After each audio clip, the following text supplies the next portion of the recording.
February 17, 2003. Monday morning, 7 a.m. Detective Patrick Pays receives a call that will change his career forever. There's been a break-in at the Antwerp Diamond Center, the beating heart of the world's diamond trade. When he arrives at the vault 2 floors underground, he can't believe what he's seeing.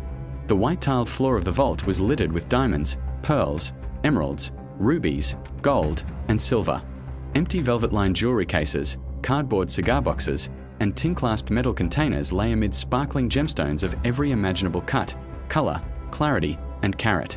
Safe deposit boxes hang open, their contents dumped carelessly on the floor. Diamonds roll under his feet like marbles. The thieves left so much behind they couldn't carry it all. But what they took, that's the shocking part. Thieves stole loose diamonds, gold, silver, and other types of jewelry valued at more than $100 million. It took place in Antwerp, Belgium, during the weekend of 15 to 16 February 2003. Though arrests were made and time was served, most of the diamonds stolen remain unrecovered. $100 million. Gone. Vanished over a single weekend. The Antwerp diamond heist, dubbed the heist of the century, was the largest ever diamond heist and one of the largest robberies in history. But here's what makes this case extraordinary. The vault that was robbed was considered impenetrable. It was protected by multiple security mechanisms, including a lock with 100 million possible combinations, infrared heat detectors, a seismic sensor, Doppler radar, and a magnetic field. The building itself had a private security force and was located in the heavily guarded and monitored Antwerp Diamond District. 10 layers of security, armed guards, surveillance cameras everywhere, motion sensors, heat sensors, magnetic sensors, a 3-ton steel door with 100 million possible combinations. And someone had bypassed every single one. No alarms, no violence, no witnesses, just perfection. The mastermind? A charming Italian thief named Leonardo Notarbartolo, who spent 2.5 years planning the perfect crime. A man who rented an office in the very building he planned to rob. A man who walked past security guards every single day with a smile and a wave. And he almost got away with it. Almost.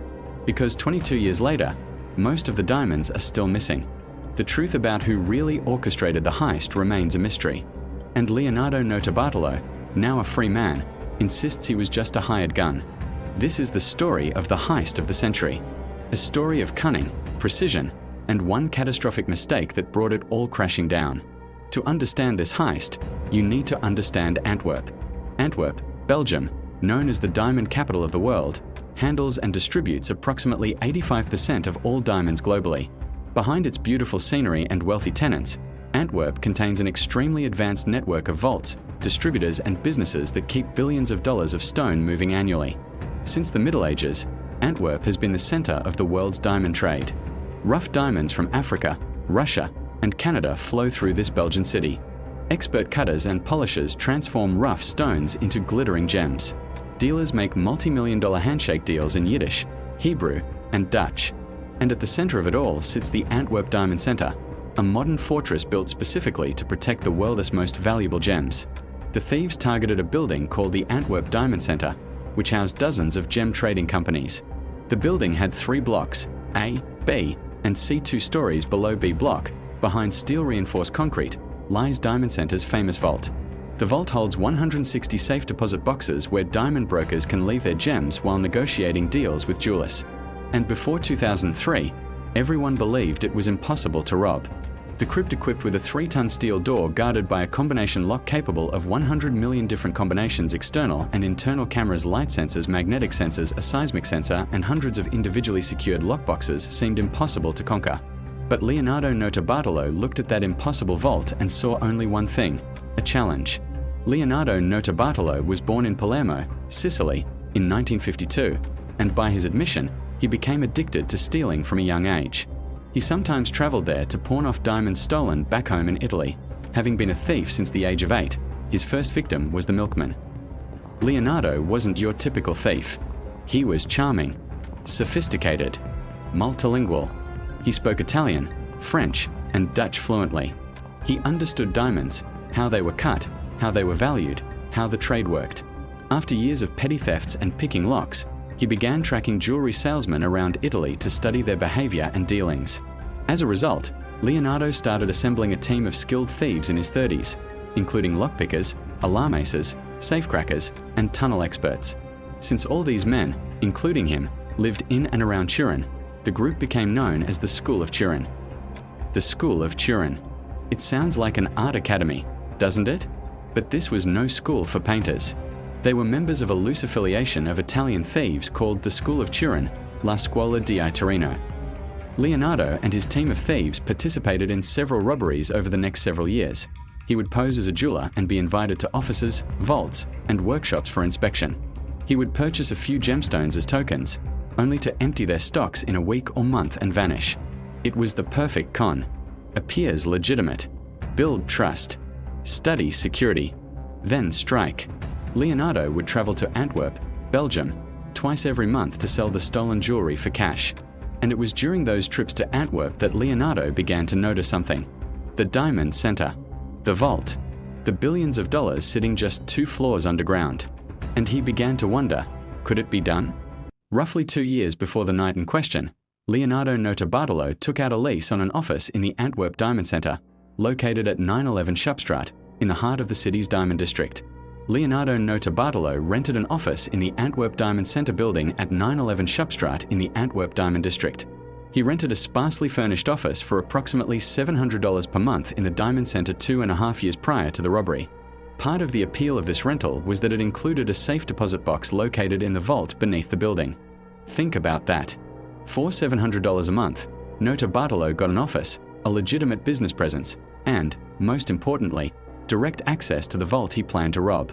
Here, he posed as a multilingual gem importer from Italy and scheduled meetings with numerous established dealers in the area. Of course, Notarbartolo was aware that renting at the Antwerp Diamond Center automatically grants occupiers access to a safe deposit box in the vault beneath the building. No one else in the building, however, realized a notorious thief had just gained access to the beating heart of Antwerp's jewel district. For 2.5 years, Leonardo played the part perfectly. He showed up to work. He met with dealers. He bought and sold small amounts of diamonds. He became a familiar face, someone the security guards recognized and trusted. But while everyone thought he was building a business, Leonardo was doing something else entirely. Over the course of the first 18 months he spent at the Antwerp Diamond Center, Notarbartolo subtly tried and tested several techniques to default the vault's security system. He sometimes traveled there to pawn off diamonds stolen back home in Italy. Having been a thief since the age of 8, his first victim was the milkman. While law enforcement believes that Notarbartolo was the ringleader, he has said that an unnamed diamond dealer recruited him. He studied guard rotations. He memorized camera positions. In the doc, Notarbartolo claims he hid a camera inside a fire extinguisher, which enabled him to see what combination was inside. Every detail, every vulnerability, every weakness in the system. And when he had all the information he needed, he made a call to Italy. It was time to assemble the team. In addition to Notarbartolo, the team consisted of at least 4 other members, whom Notarbartolo gave aliases during interviews, though he refused to specify whom each alias represented. Leonardo called them by code names, and each one had a specific role. Led by Leonardo Notarbartolo, the men came to be known as the School of Turin, who operated under the aliases of Speedy, the Monster, the Genius, and the King of Keys. Speedy, a longtime friend and partner of Notarbartolo's, Speedy was in charge of updating Notarbartolo on the team's progress throughout the heist and remained in constant contact with him to ensure a swift escape. Belgian police believe this to be Pietro Tavano, an anxious, paranoid man and a childhood friend of Notarbartolo. The Monster, an expert lockpicker, electrician, mechanic, and driver who also boasted impressive physical strength, according to Notarbartolo. Belgian police believe this is Ferdinando Finotto, a tall, muscular man with renowned lockpicking skills. The Genius, Elio Denorio, a specialist in alarm systems known to be linked to a series of robberies. The Alarm Expert, the man who could bypass electronic security systems that stumped everyone else. The King of Keys, described as an older man and one of the best key forgers in the world, whose true identity remains unknown. The King of Keys, the only member to have never been sentenced to prison for the heist, remains unknown. To this day, no one knows who he was. Some believe he never existed, that Leonardo invented him to protect someone. Others think he was the true mastermind, hiding in plain sight. 5 men, each a specialist, each essential to the plan. And now, after 2.5 years of preparation, they were ready. While the center was heavily guarded on the weekdays, there was less security on the weekends.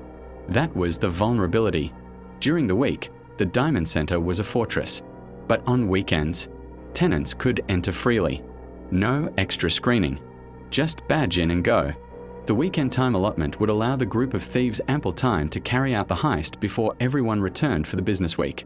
They chose February 14th, 2003, Valentine's Day weekend. February 15th, 2003, Notarbartolo parked his car underground, rode the elevator to his office and patiently waited for the others. Notarbartolo reportedly remained in the vault that night when the security doors closed automatically at 7 p.m. Think about that. Leonardo hid inside the building before it locked down for the weekend. He stayed there, in the dark, in silence, waiting for his team.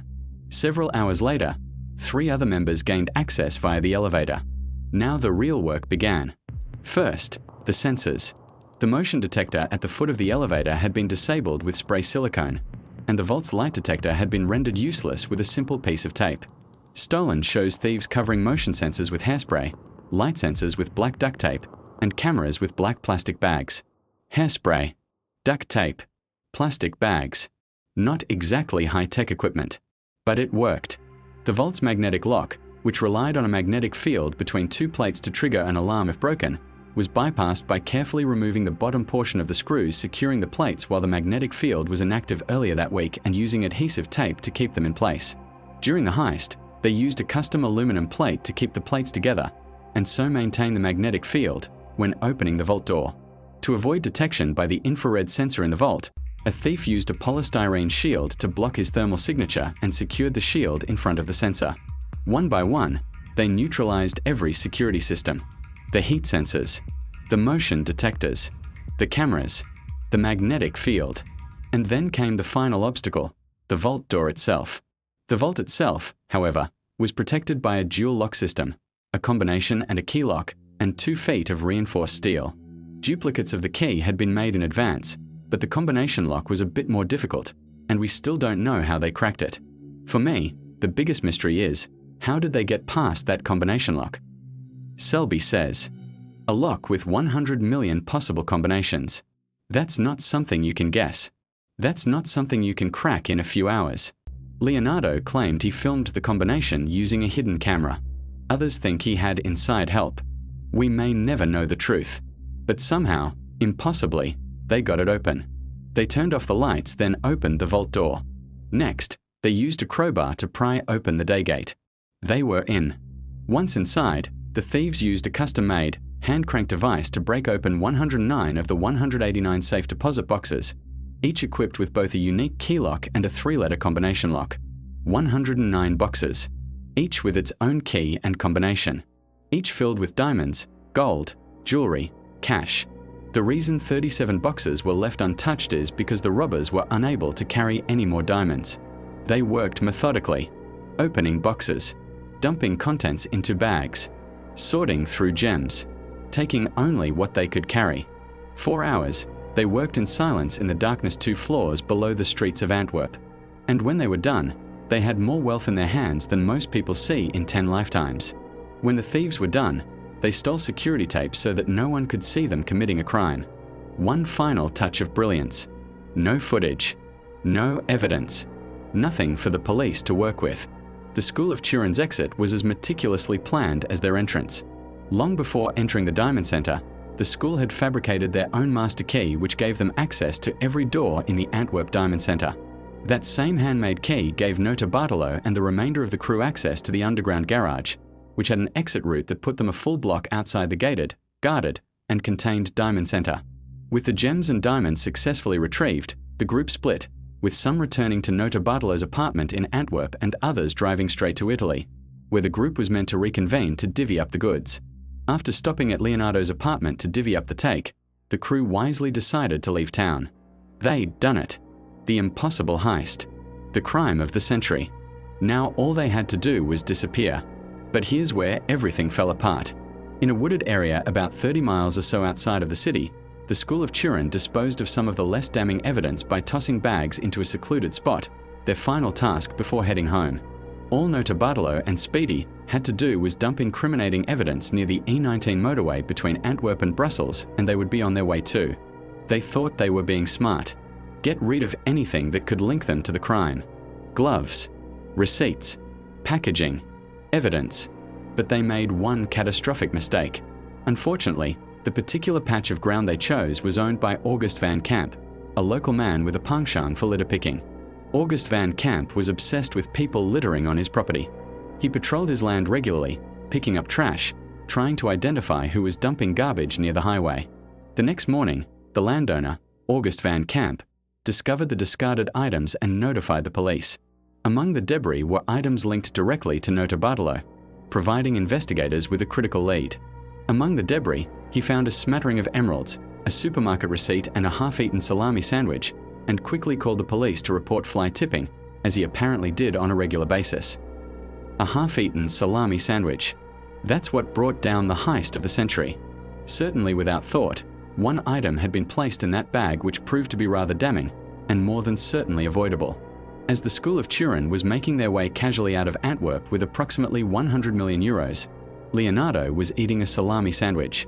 Unfortunately for Leonardo, he wasn't as hungry as he thought he was when purchasing the sandwich.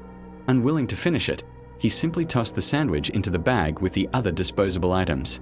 That bag, which was turned over to the police by the owner of the not-so-secluded bit of land, was set to be processed by forensic teams which were able to extract a sample of Leonardo's DNA from a sandwich. DNA. From a sandwich. The perfect crime, undone by lunch. But there was more in those trash bags. Inside the trash were tiny emeralds. There was a supermarket receipt, and police were able to go to the store and look at security footage to identify the person ringing up the listed items, Ferdinando Finotto, someone police had been looking for in connection to a different robbery. There was a piece of paper identifying Elio Denorio, an alarm specialist, authorizing him to do security work for Leonardo Notarbartolo, who had a safe deposit box at the Antwerp Center. Every piece of evidence led back to Leonardo Notarbartolo.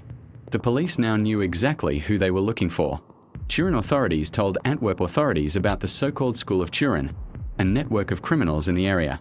Then, the building manager of the Antwerp Diamond Center was able to point him out for authorities on security footage. Notarbartolo's safe deposit box was one of the safe deposit boxes that had not been broken into, which was suspicious.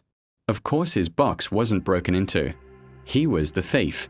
Nearly a week after the heist, on February 21st, Notarbartolo was caught when he returned to the scene of the heist to enter the building with his badge so that it didn't look like he was the only tenant who didn't go into the building after the heist. Detectives from Antwerp's Diamond Detective Squad arrested him when he returned to the Antwerp Diamond Center 5 days after the heist, February 21st. He walked right into their trap. The building security team had already been fielding questions from authorities about him for days, so they recognized him immediately when he showed up. The building manager called the police, and then stopped Notarbartolo at the door, taking his ear off until the police arrived and arrested him. Game over. The arrests came quickly after that. Furthermore, when the police raided Leonardo's Turin apartment, they found 17 polished diamonds attached to certificates from the Diamond Center. Later, marked $100 bills belonging to vault holders at the Diamond Center were discovered at Ferdinando Finotto's girlfriend's home. He, Pietro Tavano, and Elio Denorio were subsequently arrested and handed 5-year prison terms. Tavano, Denorio, and Finotto each got 5 years in prison. But Leonardo, he got the harshest sentence. Notarbartolo was found guilty of orchestrating the heist. He was sentenced to 10 years in prison by the Court of Appeal of Antwerp in 2005, but was released on parole in 2009. In 2005, he was sentenced to 10 years behind bars. In 2009, Leonardo Notarbartolo was released on parole after serving 4 years of his sentence. But the story doesn't end there. In 2011, a European arrest warrant was issued against him after he was found to have violated his parole conditions. One of these conditions was that he needed to compensate the victims of the heist, which he never did. After a European arrest warrant was issued against him in 2011, Leonardo was arrested again in January 2013 at the Charles de Gaulle Airport in Paris. As a consequence, he was arrested again in 2013 at the Charles de Gaulle Airport in Paris during a layover from the United States to Turin, and was made to serve the remainder of his prison sentence until 2017. Leonardo Notarbartolo served his time, paid his debt to society, and in 2017, he walked out of prison a free man. But the diamonds? They're still missing. Though arrests were made and time was served, most of the diamonds stolen remain unrecovered. Although most thieves were caught, the diamonds have never been found. $100 million in diamonds, gold, jewelry, cash, all of it, gone. Where did it go? That's the mystery that haunts this case. Notarbartolo claimed in an interview with Wired magazine that a diamond merchant hired them for the heist. He claims that they actually stole approximately 18 million euros, $20 million, worth of loot, and that the robbery was part of an insurance fraud. According to Leonardo's story, he was just a hired gun. An unnamed diamond dealer approached him years before the heist and offered him 100,000 euros to rob the vault. The dealer wanted to inflate insurance claims, report $100 million stolen when only $20 million was actually taken. Everyone makes money. Classic insurance fraud. During his trial, Notarbartolo claimed that the heist had been orchestrated by a Jewish diamond dealer and that he had been hired to carry out the theft as part of an insurance fraud scheme. He insisted that the actual value of the stolen goods was closer to $20 million, not the $100 million reported.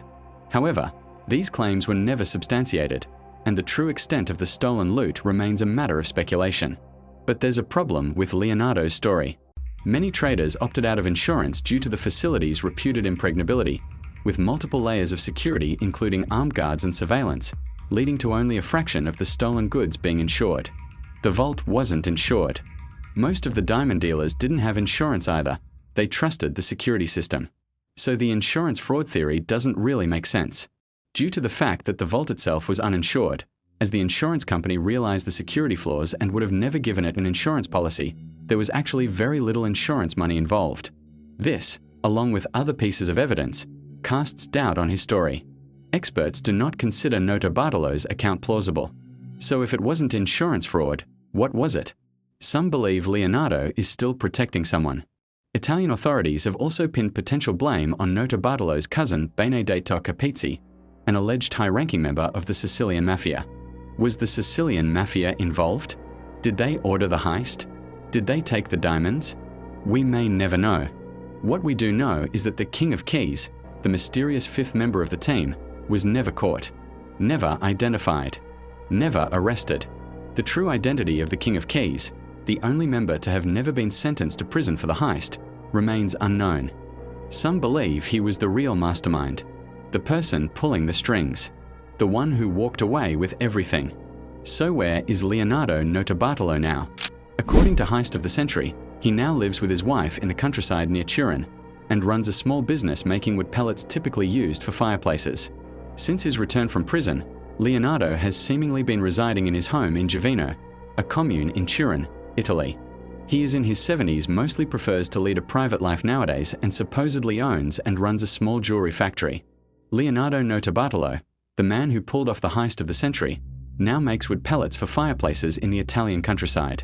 He's in his 70s, married, quiet, living a simple life, and has never led police to the diamonds. Now, Notarbartolo is thought to live in the countryside outside Turin with his wife, running a wood pellet business. As a key interviewee throughout the new Netflix documentary, he seems to have no remorse.